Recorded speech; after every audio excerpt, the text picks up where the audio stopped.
Good afternoon, everyone. Welcome to Gulfstream today. Ron Nicoletti here with my buddy Mike Welsh from the Daily Race Report. Mike, we were regular partners on the show for years and years. It took until the end of the meet to get on the show with you this year. Who are you? So we have, and we'll get to today's race in a bit, but first we want to tell you about is the carryover in the Rainbow Six. It is up to $4.6 million, and of course we have a 10-race card today, so that starts in race 5. And Mike, you've been here the whole meet, this Rainbow Six. What a quest. Yeah, it's really taken on a life of its own, and we've seen this in years past, but never to the extent that it's reached now. And, you know, from the looks of things, it's just going to keep growing and growing until the mandatory payout day, which is not until June 29th. And if that happens, you better get your reservations in your seats early or start making your picks now because we're conservatively figuring if it goes the rest of the way, it'll be about $8 million carried over and maybe $25-30 million up for grabs at the end of the day. So something to look forward to down the road. But, you know, looking back on the winter, it was another great winter. The weather was terrific for the most part, and the racing was good. The 3-year-old, as always, was a competitive category. It's going to yield 3 or 4 horses locally, at least, that are going to go to the Kentucky Derby, and maybe a couple more coming out of New York today, including the who knows, Social Inclusion, the second coming, or just a nice horse that's going to finally step up into company that he's not going to be able to handle. We'll know that in about 5 or 6 hours. Yeah, and he's got that tough outside post, and I think if he wins from there, you really got to pay attention to him. But then they always throw the stat that no horse that didn't run as a 2-year-old has not won since whenever it is 1872 or some year like that. So Social Inclusion will answer a lot of questions, but there's a lot of nice horses out in the Santa Anita Derby, so a lot of answers are going to be answered today. A lot of questions will be answered Yeah, today. that stat that you just referred to, though, also affects Constitution, the Florida Derby winner. He did not make his debut till January 11th, and again, like you said, no horses won the Derby since Apollo in 1880-something, with only no starts as a 2-year-old. And I talked to Todd about that, and he says you have to respect that kind of a stat. He says we're going to do the best of what we've got, and I think, you know, he's hoping that it really, you know, January 11th, if he had started 2 weeks earlier, then it would have been a 2-year-old start. So, you know, maybe he's on the borderline there, but again, it's something you have to respect, and we'll see what transpires. But I like a horse today in the Wood that actually ran here earlier in the meet, and that is a couple of times, and that's Wicked Strong. He was a disappointment in the Holy Bull. He came back in the A other than that Constitution won, and I thought he ran great. Had a horrible trip that day. He's continued to train well. He's going to be a big price there today. He's a closer in a field that looks like it has a lot of speed. So if Social Inclusion gets hooked, parked out early, doesn't make the lead, or just isn't up to the task, and he takes the rest of the speed with him, maybe Wicked Strong is a horse to get a big piece at a big price. You know, and going back to that the 2-year-old stat, I always wondered why. I said, well, you know, why? What about if a horse starts once at 2-year-old as a 2-year-old? Why does it change? But you know, they have to get that horse ready to run a 2-year-old, so he gets that foundation into him, and that's why no one since the beginning of time has won. Actually, that stat affected Verrazano when he made his 3-year-old debut on New Year's Day. Right. So if he'd started one day earlier, would it have not been the same thing? Exactly. You know, so you can look at it from different angles, but again, I think it's a stat you have to respect, and even if Social Inclusion would have run off the screen today, you know, you still have to start thinking, is he seasoned enough to come back in 4 weeks and win the Kentucky Derby? We'll see how it all transpires later this afternoon. Yeah, you'll read it in Mike's column tomorrow. He'll let you know everything that's going on, but we're going to take care of today's card. As we mentioned, over $4.6 million in the Rainbow Six carryover, which starts in race 5. But we're going to kick it off in race 1 in here, and race 1 is a mile and a 16th on the turf, claiming 4-year-old and up.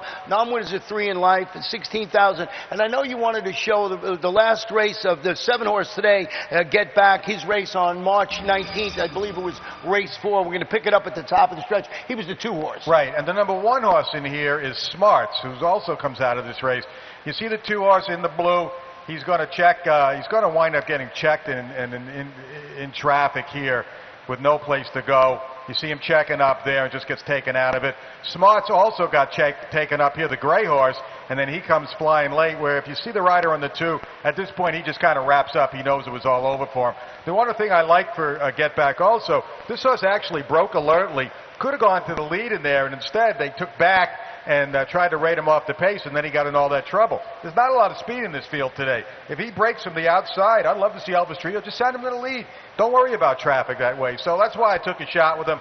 I thought he offered a little more value than Smarts, who looks like the logical choice. Yeah, we had our exacta flip-flop, had Smarts on top, and Get Back in second for all the reasons Mike just mentioned. Had a really rough trip. We're going to flip the page, go to the second race. This is a 6-furlong claiming event, 4-year-olds and up, non-winners of 3 in life. The claiming price is $6,250. Scratch the 3, Ladbrook, and also note the jockey on the 6 is Santiago Gonzalez, and on the number 7 it's Antokio Murgia. How'd you see the second race, Mike? You know, there's a bunch of drop downs in here, and I think one of them will win. The 2, the 4, and the 5. I took the 4, Livingston Swagger. I think he's dropping the most of these horses.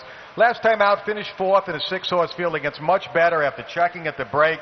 Came back and worked okay since that race, so I'm just going to take a shot there because he may offer a little more value than the other 2. Favorite Uncle, who's really dropping down in bold perspective, who's probably the logical one, actually dropped, I think, into this category or 1 category above last time and chased a very, very fast race. So I'm going to give him another chance with these kind. But again, I think one of the 3 will win. I'm going to go with Livingston Swagger. And, you know, that 5 bold perspective is sort of a hard luck son of Mason. If you look at his last couple of races, had trouble in those races. He's hoping for that clean trip. But also have the 4, Livingston Swagger, on the class relief in the second race. Flipping the page and going to the third, 1 mile maiden claiming. These are fillies and mares 3 and up, $12,500. Scratch number 4, Jill's Reflection. And Mike, how'd you see the third? I took number 2, Greek Flower, and this is just strictly a default factor play. The horses that have been running in this category, that have a little bit of form in this category, are running in very horribly slow races, so I want something new, and I took Greek Flower. First start, finished a distant 4th in a maiden special weight race. The horse that finished 3rd, a length in front of him, came back in its next start at Calder and won a maiden special weight race with a 74 buyer. He only finished a length in front of this horse. If this horse could run a 44 buyer, he might win this race. Comes off the grass, drops down. So again, 3rd start of his career. I look for it to be the best yet. I took Greek Flower, and I took number 3, and I don't even know if I can pronounce it, Mini Papanchis. First start, broke slow, made a little middle run, got hung out wide. Maybe will improve with a race under his belt. I'm just, these are votes against the horses that are like Zanjaro and Dunsloffen, who have form in the category, but in very, very slow races. Yeah, so a wide open affair, and luckily it's not in the Rainbow Six today, so you don't have to go all in that race. Go to the 4th race, a 6-furlong claiming fillies 3-year-olds, claiming price $12,500. Jockey change on the number 3 horse, make the rider Elvis Trujillo, and kill the apprentice allowance. The weight will now be 122 pounds, and we both went with number 2, Becca Witt, on top of our ticket. Yeah, this will also be the favorite in here, and if she breaks and gets to the lead, she's the speed of the speed. One thing I will say, Ronnie, this morning, the track, at least for training, was not playing as fast this morning as it had been. Whether that means it won't be as good for speed today as it has been, I don't know. They might have got out there with the water truck and just drenched it, and it could. So I'd watch the early races, but it wasn't playing as fast. But these are very inconsistent horses. There's a lot of speed in here. Who knows what's going to wind up on the lead or where? It's not a race I want to get too involved with. I had to make a pick. I picked Becca Witt. La Ia de Olga benefited from a speed duel last time and won against the same horses, so could happen again. So not with a lot of confidence, 2-3. Yeah, we went 2-3-5 in there, so put the stamp on for her, Mike and I going the same way in a race that we're not that quite sure of. The 5th race, 1 mile and 1/16th on the turf, claiming 4-year-olds and up $16,000. Jockey change in the 5, make the rider Joe Bravo, and this is where the Rainbow Six starts, as we mentioned, with that $4.6 million carryover. So got to get serious here. You got to start, getting your ticket together here, and interesting to see how you went. You know, I thought this was a, typical 16,000 open race with a lot of possibilities. I went with Vanquisher. He's the most consistent of the bunch. Gets Joe Bravo. I think if he gets the right trip, he's beaten this kind before, he can beat him again. Sammy Alexander, overmatched last time, drops back to the price that he won at a couple of starts back at Tampa. He gets the right trip. He could win again, but key word is here, if they get the right trip, that'll be the key to this race. Yeah, Vanquish, a 10-year-old. He really likes the track. He's had 17 races here with 5 wins. Oh, and he's just a 12-time winner at the distance. Albeit he is a 10-year-old. Sammy Alexander, also my ticket, threw in Volcano Run in the 3rd spot. And I'm going to use all 3 of those on my Rainbow 6 ticket in there. And as we mentioned, the jockey on the 5 is Joe Bravo. The 6th race is a 6-furlong maiden state-bred. These are maiden filly 3-year-olds. And we have a full field in here for the day. And Mike, what'd you see in the 6th race? This is an interesting race for the Rainbow Six players. I think a lot are just going to single Discreetly Elusive. And as she runs back to her last start, she'll probably win. It was her best race by far. But, you know, she's kind of been good, bad race, good race, bad race, good race. So does that mean bad race? I don't know. It's Pletcher, but she does have the rail. Or you could kind of get brave in here, try to search around for something at a price. I like a horse called Feels So Right. Only 1 start previously. That was last year at Saratoga. Didn't break, made a little middle run, or a pretty good middle run while wide, and then flattened out. Comes back now up some decent works at Palmettos. Comes back Lasix for the first time, which I think is a big key element here.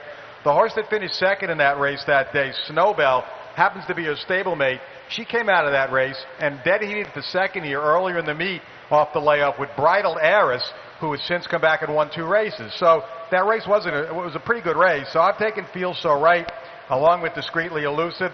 I also like for a price Language of Love. This horse worked well, ran poorly first time out, continues to work well. I'm going to give her a mulligan at a huge price. You know, I'm throwing her in. I don't know if she could win, but I'm throwing her in. Well, those are the type of horses you like to put on the Rainbow Six ticket, 12-1 on the horse you had on top, rather than going with the odds-on choice is certainly going to be the 1 horse, Discreetly Elusive, turning back to 6 furlongs, hoping the latest distance switch will help this horse win. She's stuck in 2nd gear, so if there's a place you're going to take a little bit of a chance, she's had 4 starts with 3 seconds, so maybe that will wake her up to turn back to 3/4 of a mile. Now we're going to our first of 2 stakes races on the afternoon. This 7th race is the Mr. Light, 1 mile on the turf, $75,000 guaranteed for 3-year-olds. We have some scratches in here. The 1 Go-Go Romeo, the 3 Divine Oath, the 6 Strategic Keeper, the 7 Octopus, and the jockey on the number 9 on the outside is Paco Lopez riding in here. And I know I lost a couple of my picks and scratched into the 2. Cabo Cat, was that the same with you? I lost my top pick, which was Divine Oath, but the Cabo Cat was my 2nd pick. And, you know, the small field may play to his advantage because he's gotten into some traffic situations. It comes from behind. He's going to need some pace.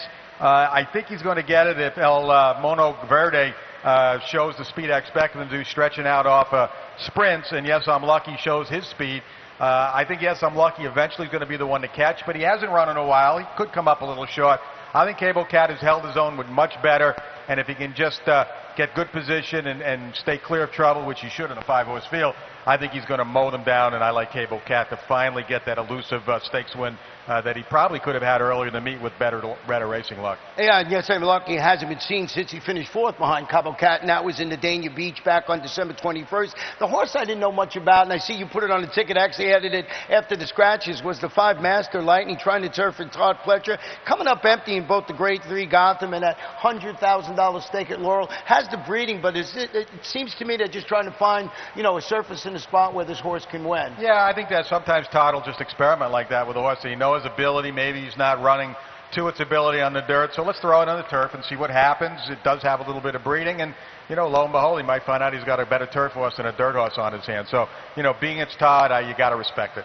We're going to go to the 8th race, and this one is the Powder Break, 1 mile and 1/16, and this is a turf event for fillies and mares 3-year-olds and up. Scratch the number 9, Sonia's Angel, and we want to show a horse here that really knows how to win, and it was back on December 15th, and that is Baffle Me. This horse really likes to win, Mike. Yeah, she's really developed into a pretty good turf horse around 2 turns. She's learned to rate.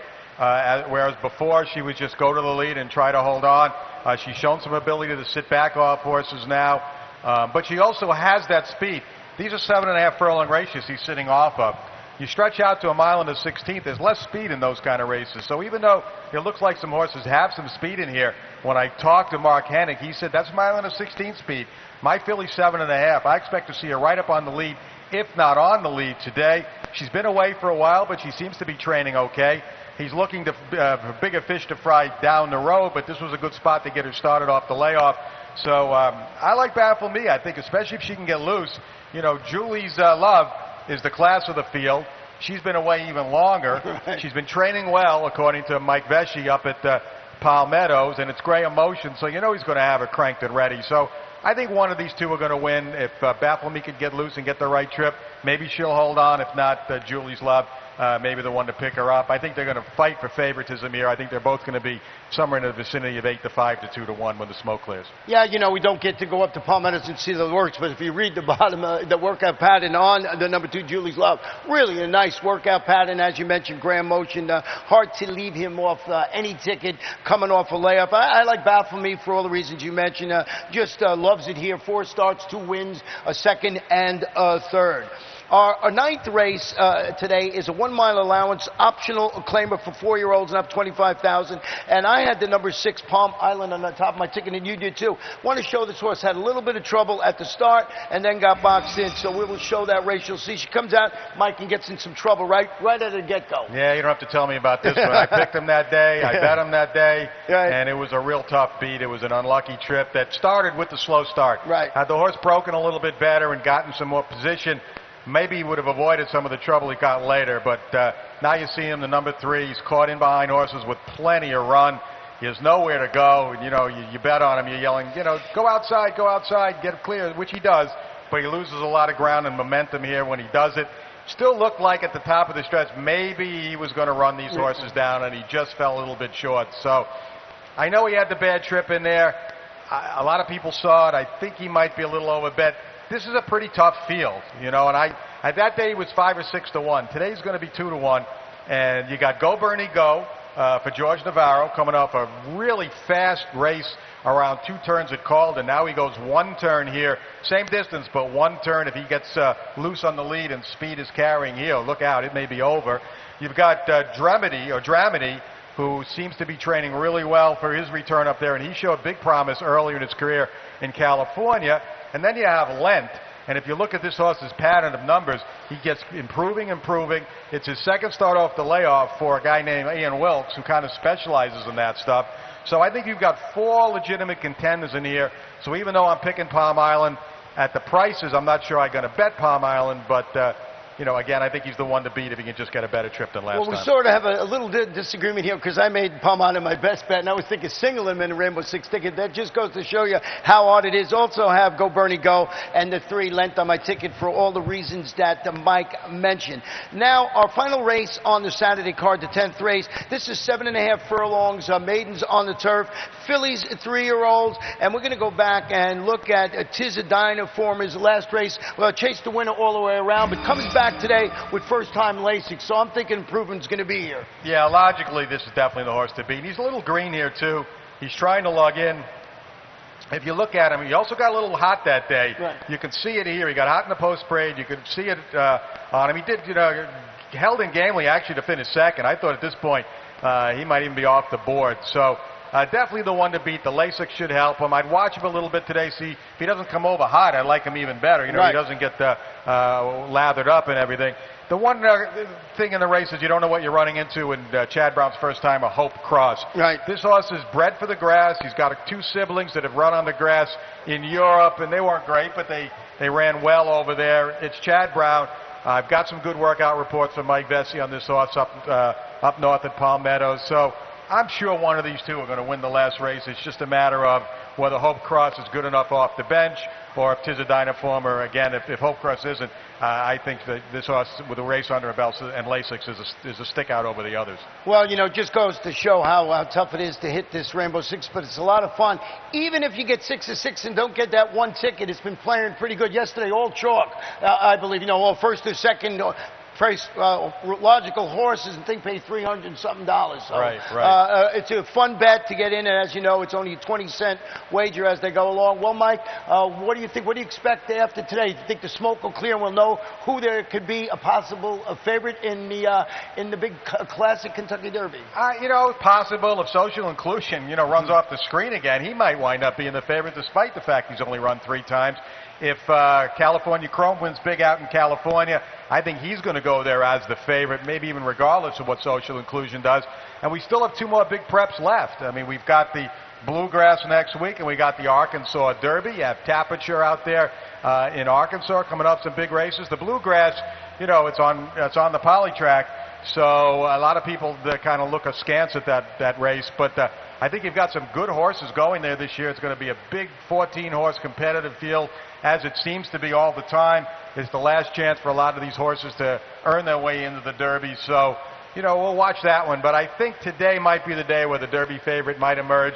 I think there's a good chance it's either going to come from California or out of the wood today if we could see a big performance there by Social Inclusion or one of the others in the race. And when does your Clocker report, which is very, very popular, kick in for, you know, the classics down the road? Well, I'm going to be in Kentucky on April 19th. I leave here April 19th. So between now and then, I think I'm going to see our Florida Derby horses come back and work once or twice here. Then I'll leave for Kentucky. The first report I'll do from Kentucky will be Sunday, Easter Sunday actually, April 20th.